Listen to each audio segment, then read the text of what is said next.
And we're live back on the Moneyline Monaco Podcast, reporting from New York City down the street from the world's most famous arena. We cash Knicks money line on a Taco Tuesday. How we feeling? Absolutely spectacular.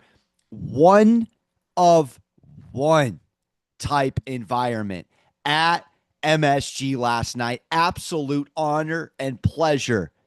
Full of gratitude this morning to be able to be there in person and watch the New York Knicks against everyone and their mothers.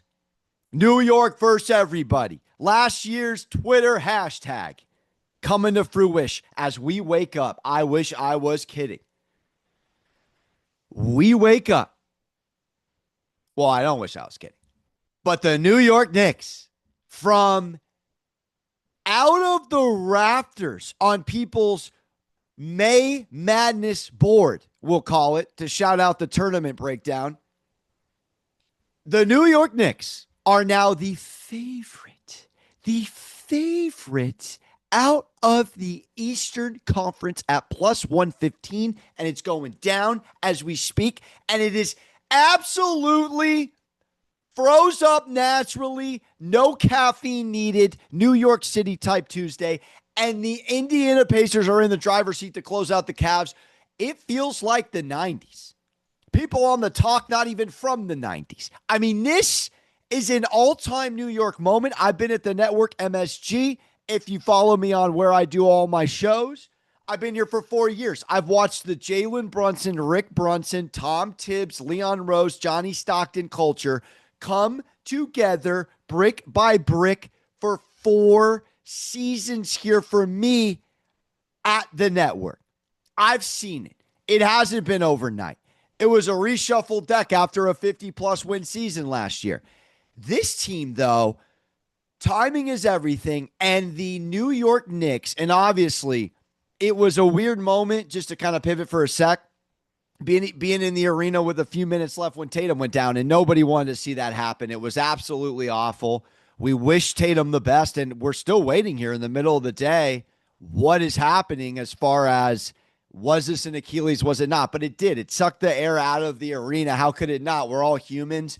Guy was having an all-time game. It was setting up for an all-time moment, and so we wish Tatum nothing but the best. So off of that, obviously it was a different celebration for the Knicks because it's like, yeah, Tatum goes down. So it's weird, and it's a live couple minutes left. No one saw it coming type thing. But I'm sitting here of the belief the Knicks would have likely still won the game. And on the side of the game itself, the Knicks, and I'm sitting there again looking at around plus 460 at Broadway intermission on the money line, plus around 9.5, depending where you shop. And I know the story.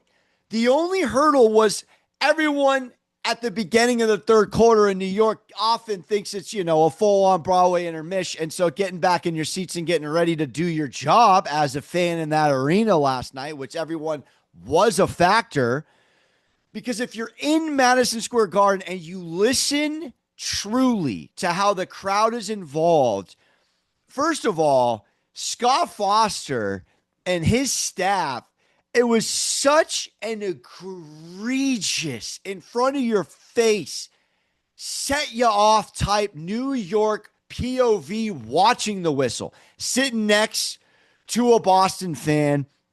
He was calling it what it is. A ridiculous whistle on both sides. The Knicks didn't have a free throw attempt till 2 minutes left in the first half.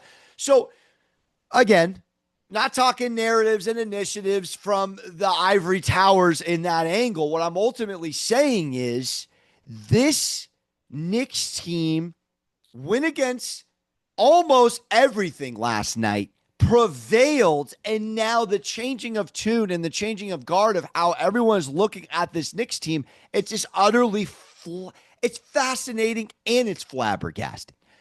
Where was all these knower of ball lenses throughout watching this team? Because either you sleeping on Detroit And you thought they really are just stooping down to Detroit, and it wasn't about the New York Knicks. I think it was more really, quite frankly, about the Pistons come up. I think they're next man up in the East. Conversation for another day in that series. But I said it as an observation. I went on Jason McIntyre's podcast after, and I did it before at plus 610, but I went after the Knicks won game one. The Pistons helped this Knicks team physicality, like a middle brother toughening up their older brother. Shout out my middle brothers. Absolutely toughened me up growing up. And just brought out an element of physicality that this Boston Celtics team is a coastal elite. I mean, literally, they're not going out unless it's sunny. They're in a convertible or they're not in a car. I mean, the inability for this 36-year-old Joe Mazzulla adult man to not make adult adjustments in a grown man league and not make the only thing this guy did was call timeouts timely. And that was more game 3 than game 4, which my boy Harrison shouted out. A ridiculous inability to sit there and just what we're going to watch Tatum absolutely cook the Knicks and hit 7 threes, and that's how we're going to stay in the game. It is bad basketball.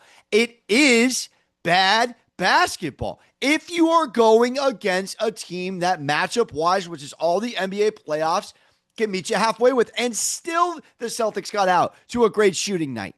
I mean, Derek White had 3 threes before the first national commercial. But this is so much more about the Knicks identity, which embodies a city that shows up and shows out for themselves and their family and the city in so many more ways than one. And it's so symbolic of this team. And you look at, and I said it on McIntyre's pod, I said it on the Moneyline Monaco pod, go back to April when the Boston Celtics had their top 6 guys dancing at the Garden. Tatum went ridiculous. What did the Knicks have in that game on Boston? Which was a big, honestly, analyzation from my point of view of how the Knicks can chess, not checkers at Washington Square Park, beat this team. The Knicks had 2 times the points in the paint in that loss. Now, Tatum hit an unreal 3. They went on to overtime. Celtics won, but what happened in game 4? 64 points in the paint to a baby back Boston 32. Somebody get him some clam chowder with a side of Dunkin' Donuts. Eddie House is in shambles this morning. It's just so fascinating. You're just going to gift a team a run to the championship when you're completely ignoring new information. I tried to lay it out. Zingis ain't healthy, ain't right. Needed to hire a private investigator to try to figure out what kind of fickle scenario it's finally coming out. It's an illness. Yes, he looks like he has no DOGs. Not well. Drew never takes a holiday, is in his late 30s with a hamstring. Is that not something to really sit on when you got to chase around big body Brunson for 48? Then you got halfway to Sizzler, I'll say it a third time, Al Horford. Guy covering Brunson, it's like Saturday morning at the Y. Somebody that should not be covering somebody. It's almost cringe to watch Al Horford try to play defense on Brunson. He cooks him 6 ways since Sunday. Then you got Jaylen with the knee, who's the best athlete, Jaylen Brown, in the series, not imposing his will. You saw it in game 1 and game 2. I mean, I'm in the Garden 3 hours before the game starts, watching warm-up, taking it all in. Jaylen Brown's the first guy out there. Jaylen Brown was invisible in half this series. Derek White's the best player on the court for the Celtics next to Jason Tatum, and that is a problem because Peyton Pritchard is not a 20-point, 6-man of the year guy. He's at 10 to 15, closer to 15 than 10. But where was Pritchard when they needed him last night? I mean, he was there, but he wasn't a household name. I mean, it's a fascinating scenario for so many knowers of ball walking back on their gift wrapped in a first class, here's your how you doing Celtics back to the finals lens. sleeping on New York culture, sleeping on Jalen Brunson, the best quarterback in the NFL, as far as fit, as far as leadership, as far as IQ. I've been saying it for years. But Laurel, all good on my victory lap. We're eating lobster again and steak in the middle of the day. It's more about the game of basketball itself being a game of confidence, being a game of trust, being a game of runs, and last but certainly not least, togetherness. And I said this, it's not that ridiculously insightful. Brunson, Hart, Bridges, last year, DiVincenzo, my Italian brethren. These guys grew up at college together. Yeah, my childhood friends, they're in my MySpace top 8, but so are my college buddies, because it's you leave the home, you go to college, you experience life on its highest form at the youngest age type togetherness. That's being carried over to the NBA. You've never even seen it because it so rarely happens, and you have to give Bridges his flowers. Bridges has been sensational in his 2 outings at the Garden. Guy doesn't come out of the game, gives you 23. Doesn't come out of the game. It's just, again, I say it on the program because we're on regional TV, not national yet. How you doing?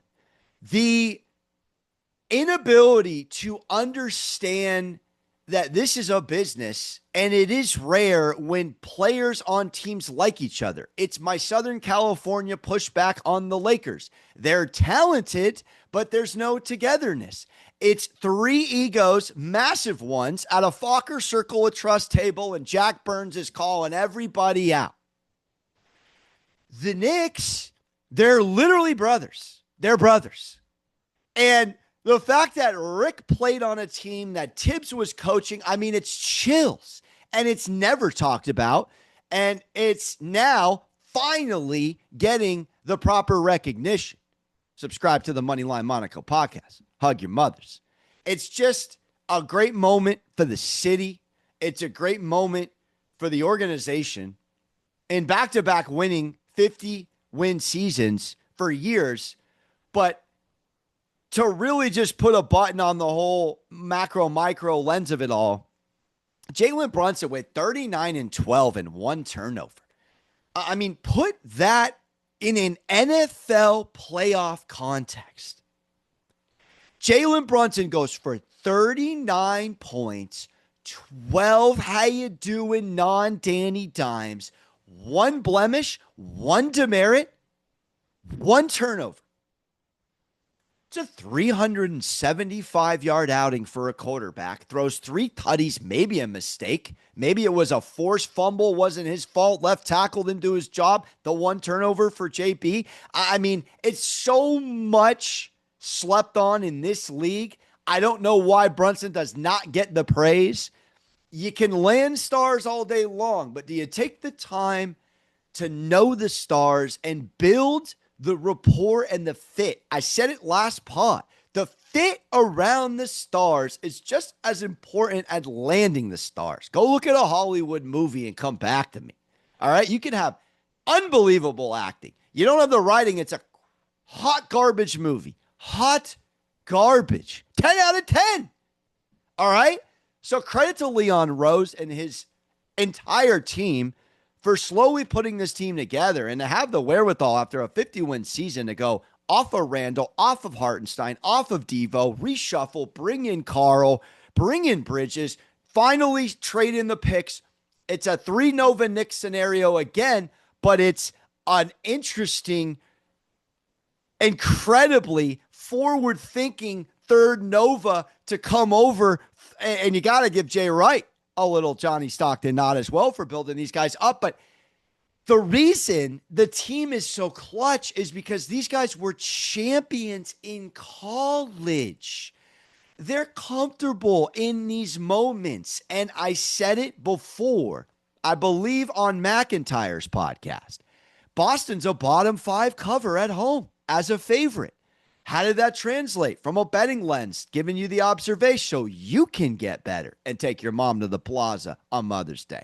It's the idea that the New York Knicks all season under Captain Clutch have been not only delivering, but almost won these moments. And that's what makes the Garden so special. But then on top of that, Boston had been a bottom 5 home favorite cover and hadn't even been in these games. They're not even comfortable in these games because they don't play these games. It's a similar thought on the OKC side of thing at plus 1,000 in point differential. It's just one of those instances where how this series is shaking out completely leans the New York Knicks way by style of play. Comfortable in chaos, just like me in New York City. Shout out to the New York Knicks to put a button on it. They win game 4. They head back to the Junior Garden for game 5. They are plus 115 to win the East.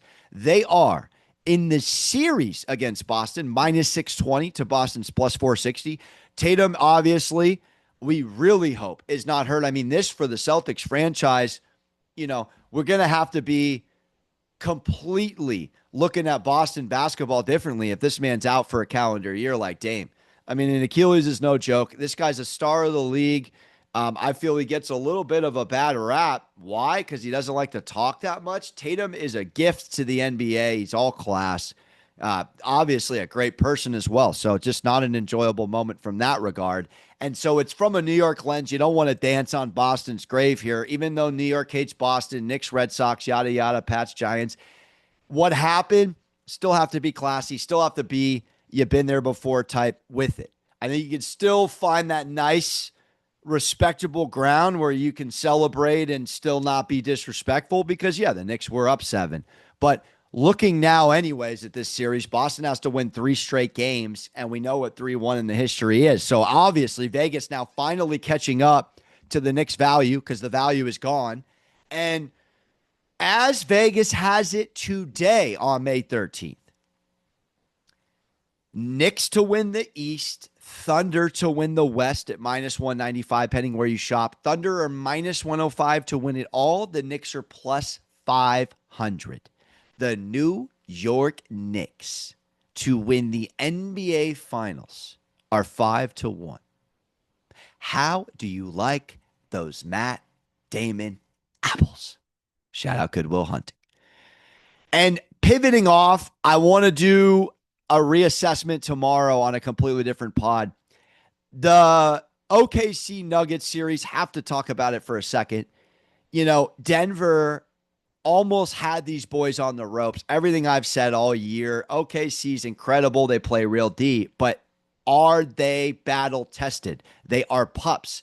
Let me remind you, it's a little exhausting at this point to say it. It's the youngest team, if they win it all, since the 77-78 late Bill Walton Blazers. That's how young the Thunder are. They are ahead of schedule.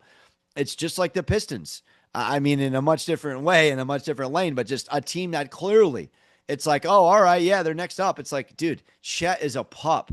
Hartenstein just getting used to competitive basketball if you go follow his career. SGA has, now that he won game 4, let's just call it what it is, finally, his first playoff signature win.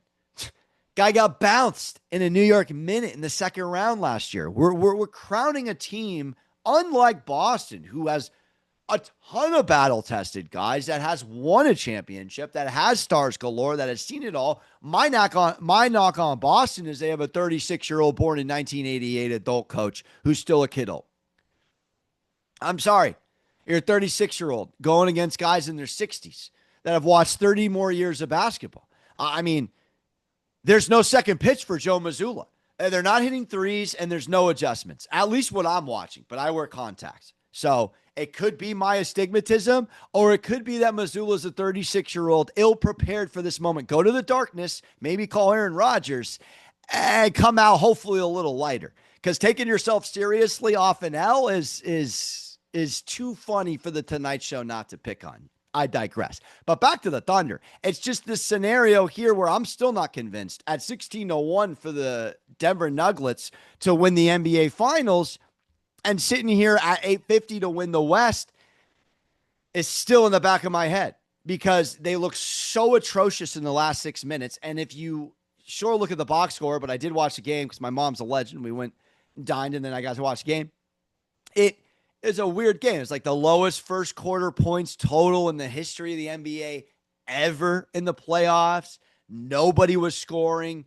Michael Porter goes berserk in game 3. He's non-existent in game 4. Jokic didn't have a great game. He's averaging almost as many turnovers in the series as he is assists, and it's still 2-2. So a separated shoulder for one of your starters. Jokic's not playing up to Jokic standards.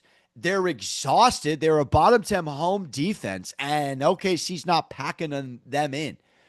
And this is one of these odd basketball stories where let's not be shocked if it's DiVincenzo and Randall coming back to the Garden in the NBA Finals against the New York Knicks in the X and Karl Anthony Towns going against Minnesota.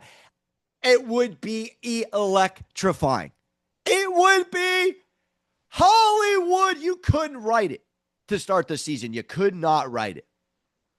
And you're probably buying yourself a condo. Maybe not by the beach, but you're probably buying yourself a condo pre-flop NBA season if you had the Timberwolves and the Knicks meeting in the battle of the X's at the highest stage. Pull out your lifesavers. Good luck to everybody. But I'm not convinced right now that the Thunder, who have all the advantage in the world with 2 of the next 3, are going to pack in the Nuggets. I think however this gets sliced up, I think it's a absolute 7 outcome. I'm taking the points, though. I've been riding money line dogs all second round, and outside of Golden State, who, by the way, and I was on 7th Avenue celebrating, so I had to go back and watch the Warriors Timberwolves. I was more watching on my phone, that kind of peer view, but I went back and watched, and Jimmy Butler just did not turn into. Miami needed him in the first round against the Bucks last year, 2 years back, type vintage Butler game. You lose 15 times out of 10 with no Curry. 15 times out of 10 if Jimmy Butler gives you 14 points. It's just nothing else to say there. So, a fascinating evening. I'll spare you on the Cooper flag. Bop, bop, bop. Yeah, 1 point something percent. I'm all set there. I'll refrain from giving my opinion on that. But fitting that the Dallas Mavericks won the NBA lottery. But I was watching it in the arena. I love the NBA lottery. I do think it's an outrageous program and a ridiculous way of thinking. I threw out the other day, throw the worst team in the NBA in the G League and the best G League team, England championship promotion to the NBA. Why not? Expand the league, Silver. You're going to give us a Mickey Mouse tournament in the fall. Give us a real stakes, worst team in the league scenario, and stop doing the ping pong balls behind the Hollywood curtain. And now I've given my take. But yeah, absolutely ridiculous. Had the Dallas Mavericks won. I would be irate if I was a Charlotte Hornets fan. I'd be beside myself if I was a Utah Jazz fan. But that's why I feel, as always, the NBA lottery is ridiculous. Just be the NFL. It's really, to me, how you fix it all. And they just won't do it. For half-hour programming, it's not even that good of a show. I just like the WWE element stuff of the NBA. That's why it's theater. It's top theater. It's better than the NFL's theater, quite frankly. Let's not forget, Lucas stole the Super Bowl week. So we're out of here. Off a dub. Don't forget to hug your mothers. Moneyline Monaco. Sports gambling with Moneyline Monaco. Subscribe, rate, review. Let's go, New York. Let's go, New York.